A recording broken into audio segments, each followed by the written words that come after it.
Hello friends, आज की video में हम बात करेंगे for the financial year 18-19 GSTR 9 and 9C किसे फ़ाइल करनी है और किसे फ़ाइल नहीं करनी है।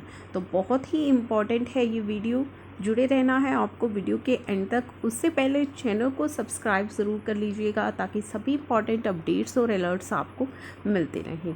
तो GSTR 9 एंड 9C की नई limit for the financial year 18-19 क्या है, चलिए देखते हैं। उससे पहले हम एक बार लॉ के अंदर देख लेते हैं। लॉ के अंदर क्या लिखा हुआ है, किसे फाइल करनी है हमारी एनुअल रिटर्न और हमारी रिकन्सिलिएशन स्टेटमेंट। तो सेक्शन 44 हमें कहता है एवरी रजिस्टर्ड पर्सन, हर एक रजिस्टर्ड व्यक्ति को फाइल करनी है। अदर देन किसे एग्जम्पशन मिली है, इनपुट सर्विस डिस्ट्रीब्यूटर को फाइल नहीं करनी है। A person paying tax under section 51 और 52, यानी कि जो TDS या TCS कलेक्टर है, डिडक्टर है, TDS डिडक्टर है, TCS कलेक्टर है, उसे फाइल नहीं करनी है। कैजुअल टैक्सेबल पर्सन को फाइल नहीं करनी है। अननोन रेजिडेंट टैक्सेबल पर्सन को फाइल नहीं करनी है। तो इन व्यक्तियों को छोड़ के input service distributor, TDS deductor, TCS collector, casual taxable person और एक नॉन रेजिडेंट टैक्सेबल पर्सन को छोड़ करके सभी रजिस्टर्ड पर्सन को, यानी कि एक नॉर्मल रजिस्टर्ड पर्सन को GSTR 9 फाइल करनी है। shall furnish annual return for every financial year electronically in such form and such manner as may be prescribed। तो जो भी फॉर्म और मैनर प्रिस्क्राइब किया गया है उसके अकॉर्डिंगली फाइल कर लेनी है। ऑन और before 31st day of December following the end of financial year. तो यहाँ पे जो कहा गया है कि मान लीजिए फाइनेंशियल ईयर हम 18-19 की बात करें तो 31 दिसंबर जो है 2019 तक हमें ये रिटर्न फाइल करनी थी। एवरी रजिस्टर्ड पर्सन, अब हम बात कर रहे हैं हमारी रिकन्सिलिएशन स्टेटमेंट की, यानी कि GSTR 9C की। GSTR 9 क्लियर है कि हर रजिस्टर्ड व्यक्ति को फाइल करनी है, किन्हें छोड़कर। अब बात करेंगे GSTR 9C की। तो लॉ में कहता है every registered person who is required to get his account audited, यानी कि जिस भी रजिस्टर्ड पर्सन को ऑडिट कराने की ज़रूरत है वो रिकन्सिलिएशन स्टेटमेंट फाइल करेगा, GSTR 9C फाइल करेगा। Audited in accordance with the provision of subsection 5 of section 35 shall furnish electronically the annual return under subsection 1 along with a copy of audited annual accounts and a reconciliation statement। तो section 35 subsection 35 के accordingly जिन्हें audit कराने की ज़रूरत है उन सभी व्यक्ति को एनुअल रिटर्न, अपनी ऑडिटेड बुक्स ऑफ अकाउंट्स और रिकन्सिलिएशन स्टेटमेंट फाइल करनी होगी। अब सेक्शन 35 सबसेक्शन 5 में किसे ऑडिट कराना है एक बार हम वो देखते हैं। उसके बाद हम बात करेंगे फाइनेंशियल ईयर 18-19 की। ये तो जनरली जो करानी होती है हम वो बात कर रहे हैं। इसके बाद हम पर्टिकुलर ईयर यानी कि फाइनेंशियल ईयर 18-19 की लिमिट्स की बात करेंगे। सेक्शन 35 सबसेक्शन 5 में किसे करानी है ऑडिट, एवरी रजिस्टर्ड पर्सन। ये मैंने सेक्शन 35 का सबसेक्शन 5 जो है ओपन कर लिया, आप देख पा रहे हैं। सेक्शन 35 का सबसेक्शन 5 मैं आपको बता रही हूँ। एवरी रजिस्टर्ड पर्सन, हर registered person whose turnover during a financial year, जिसका एक फाइनेंशियल ईयर के अंदर टर्नओवर एक्सीड करता है प्रिस्क्राइब्ड लिमिट को। जो भी प्रिस्क्राइब्ड लिमिट लॉ में दी गई है अगर उसको एक्सीड करता है तो उसे ऑडिट करानी है। shall get into accounts audited by chartered accountant, cost accountant and shall submit a copy of audited annual accounts reconciliation statement subsection 2 of section 44। तो सेक्शन 44 का सबसेक्शन 2 क्या कहता था कि आपको रिकन्सिलिएशन स्टेटमेंट भी फर्निश करनी है। तो एवरी रजिस्टर्ड पर्सन जिसका टर्नओवर एक्सीड कर रहा है प्रिस्क्राइब्ड लिमिट। तो लॉ के अंदर अगर आप रूल्स पढ़ें तो ये टर्नओवर की लिमिट दी गई है 2 करोड़, यानी कि अगर आपका टर्नओवर 2 करोड़ से एक्सीड करता है तो आपको ऑडिट कराना मैंडेटरी है। अब हम बात करेंगे फाइनेंशियल ईयर 18-19 की।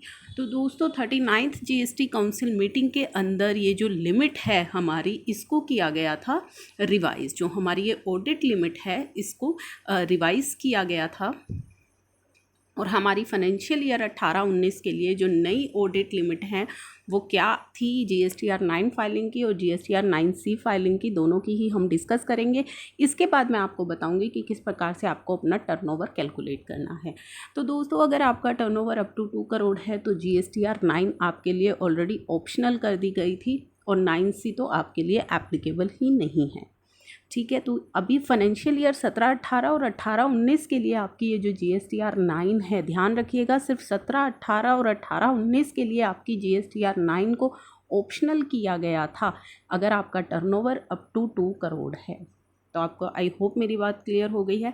अगर आपका टर्नओवर मोर देन 2 करोड़ है लेकिन अप टू ₹5 करोड़ है, यानी कि 2 से 5 करोड़ के बीच में अगर आपका टर्नओवर है, तो 39th GST काउंसिल मीटिंग के अंदर कहा गया था कि आपके लिए GSTR 9 तो फाइल करना मैंडेटरी है। GSTR 9 आपको फाइल करनी ही करनी है, एनुअल रिटर्न आपको फाइल करनी ही करनी है, लेकिन आपके लिए GSTR 9C को ऑप्शनल कर दिया गया है। अगर आप चाहें तो GSTR 9C फाइल कर सकते हैं, अदरवाइज़ कोई मैंडेटरी आपके लिए नहीं है। सिर्फ और सिर्फ फाइनेंशियल ईयर 18-19 की मैं यहाँ पे बात कर रही हूँ, 17-18 की मैं बात यहाँ पे नहीं कर रही हूँ। तो आपको ध्यान रखना है, 18-19 की GSTR 9C को आपके लिए ऑप्शनल किया गया है। अगर आपका टर्नओवर 5 करोड़ से ज़्यादा है तो आपको GSTR 9 भी फाइल करनी है फॉर द फाइनेंशियल ईयर 18-19 और GSTR 9C भी फाइल करनी है फॉर द फाइनेंशियल ईयर 18-19। तो आप ध्यान रखिएगा, ये जो लिमिट्स मैं आपको बता रही हूँ ये सिर्फ और सिर्फ फाइनेंशियल ईयर 18-19 की है। इसके बाद मैं आपको बताने वाली हूँ टर्नओवर बेस्ड ऑडिट। हमारा जो सेक्शन 35 सबसेक्शन 5 अभी मैंने आपको बताया है कि सेक्शन 35 कहता है अगर आपका टर्नओवर प्रिस्क्राइब लिमिट को क्रॉस कर जाता है एक फाइनेंशियल ईयर के अंदर तो आपको आपको GST ऑडिट कराना है और आपको GSTR 9C फाइल करनी है। तो फाइनेंशियल ईयर जनरली कवर करता है हमारा 12 मंथ्स का पीरियड, जो कि हमारा रहता है April to March of next calendar year. ये सभी को क्लियर है, लेकिन यहाँ पे एक क्लैरिफिकेशन, एक इम्पॉर्टेंट नोट दिया गया है for the purpose of finding out the turnover limit for financial year 17-18। अगर आप 17-18 का टर्नओवर कैलकुलेट करेंगे तो क्या आप अप्रैल टू मार्च का करेंगे? जी नहीं, आप करेंगे यहाँ पे जो है गवर्नमेंट की एक प्रेस रिलीज़ आई थी 3 जुलाई को, तो उसने कहा है कि आप जो टर्नओवर करेंगे वो 1 जुलाई से 31 मार्च का, यानी कि जब से GST आया है तब से आपको वो जो है टर्नओवर कैलकुलेट करना है। तो 1 जुलाई से 31 मार्च 2018 का टर्नओवर जो है आप कैलकुलेट करेंगे, फर्स्ट क्वार्टर को आपने छोड़ देना है। तो ये है 17-18 के लिए। 18-19 के लिए फिर नॉर्मली आपको पूरा का पूरा फाइनेंशियल ईयर कंसिडर करके चलना है। साथ ही वो इम्पॉर्टेंट नोट जो मैंने अभी आपको बताया, for business with annual turnover अगर आपकी लेस देन है 5 करोड़ तो GSTR 9C for financial year 18-19 आपके लिए वेव ऑफ कर दी गई है। फाइनेंशियल ईयर 18-19 मैं बार बार रिपीट कर रही हूँ, आपको कंफ्यूज नहीं होना है। उसके बाद हम बात करेंगे कि एग्रीगेट टर्नओवर आपको किस प्रकार से कैलकुलेट करना है। अब बात तो हमने कर ली कि ठीक है आपका टर्नओवर 2 करोड़ से कम है तो आपको 9 नहीं फाइल करनी, 5 करोड़ से कम है तो GSTR 9 आपको फाइल करनी है, लेकिन 9C जो 2 से 5 करोड़ के बीच है GSTR 9 आपको फाइल करनी है, लेकिन 9C फाइल नहीं करनी। अब बात आती है कि ये टर्नओवर हम कैलकुलेट कैसे करें।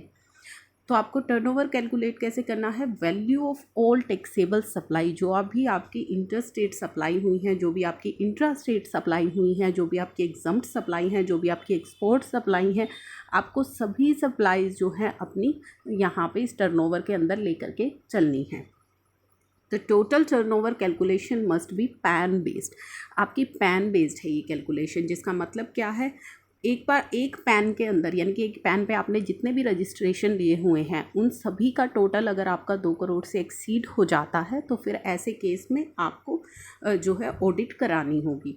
बाकी ईयर्स की यहाँ पे बात हो रही है, 18-19 के लिए यहाँ पे आपको जो है राहत दी गई है, जो कि नीचे मैंने दोबारा से मेंशन कर दिया है कि अगर फाइनेंशियल ईयर 18-19 की बात करूं तो 5 करोड़ तक आपको जो है वेव ऑफ कर दिया गया है। GSTR 9C 9 आपको फाइल करनी है, अगर आपका 2 से 5 करोड़ का टर्नओवर है 9C का आपको वेवर दिया गया है। अब हम बात करेंगे कि टर्नओवर में हमें क्या क्या चीज़ें इंक्लूड करनी है और क्या क्या चीज़ें हमें एक्सक्लूड रखनी है। तो इंक्लूड क्या करनी है पहले वो देख लेते हैं। ऑल टैक्सेबल सप्लाई अभी मैंने आपको बताया, inter state supply, intra state supply, exempt supply, export supply, other than supply on which reverse charge is applicable. तो जो RCM की सप्लाई हैं जिन पर आपने RCM पे किया है वो आपको इंक्लूड नहीं करनी है, वो आपको इंक्लूड नहीं करनी है। Supply between separate business verticals, good supply to receive from job worker on principal to principal basis, तो वो भी आपको इंक्लूड करके चलनी है। Value of all export zero rated supply, supply of agent job worker on the behalf of principal, principal के behalf पे आपके एजेंट ने या जॉब वर्कर ने जो भी सप्लाई की है वो आप ही ऐड करेंगे। ऑल एग्जम्प्ट सप्लाई आपको करनी है। All taxes other than those covered under GST, तो सीजीएसटी एसजीएसटी को छोड़कर, आईजीएसटी को छोड़कर जो दूसरे टैक्सेस आपने पे किए हैं, दूसरे किसी लॉ में टैक्सेस आपने पे किए हैं, फॉर एग्जांपल एंटरटेनमेंट टैक्स पे किया है उन सेल ऑफ मूवी टिकट्स, या दूसरे जो टैक्सेस आपने पे किए हैं किसी जीएसटी के अलावा किसी दूसरे लॉ के अंदर, तो वो सभी आपको ऐड करके चलने हैं। अब हम बात करेंगे आइटम्स हमें कौन कौन से एक्सक्लूड करने हैं। Inward supply on which RCM is paid, और जो भी टैक्सेस आपने जीएसटी के अंदर पे किए हैं जैसे सीजीएसटी, एसजीएसटी, आईजीएसटी या कंपनसेशन सेस, तो वो आपको इंक्लूड नहीं करना है। गुड सप्लाई टू और receive back from job worker, आपने गुड सप्लाई किए थे जॉब वर्कर को और फिर वो वापस ले लिए, आपको पता है कि वो चीज़ें सप्लाई के अंदर नहीं आती हैं। Activity which are neither supply of goods nor services, जो शेड्यूल 3 के अंदर आपकी एक्टिविटी दी गई हैं जिन्हें सप्लाई नहीं माना जाएगा, तो वो भी आपको एक्सक्लूड करके चलनी है। तो इस प्रकार से आपको अपना टर्नओवर कैलकुलेट करना है। अगर आपका टर्नओवर कैलकुलेट होता है, एक बार मैं दोबारा फिर आपको दिखा देती हूँ, अगर आपका टर्नओवर 2 करोड़ तक है तो आपके लिए ऑप्शनल है GSTR 9, और 9C तो आपके लिए एप्लीकेबल ही नहीं है, यानी कि ऑडिट तो आपके लिए एप्लीकेबल नहीं है, तो रिकन्सिलिएशन स्टेटमेंट भी आपको फाइल नहीं करनी है। अगर आपका टर्नओवर 2 to 5 करोड़ के बीच में है तो GSTR 9 आपके लिए मैंडेटरी है। 9C का आपको वेवर दे दिया गया है सिर्फ और सिर्फ फाइनेंशियल ईयर 18-19 के लिए। अगर आपका टर्नओवर मोर देन 5 करोड़ है तो आपको GSTR 9 भी फाइल करनी है, GST ऑडिट भी करानी है और रिकन्सिलिएशन स्टेटमेंट आपको फाइल करनी है। तो ये थी इंपॉर्टेंट इन्फॉर्मेशन जो मैंने आपके साथ की है इस वीडियो के अंदर शेयर। आई होप ये आपके लिए है useful. Thank you for watching.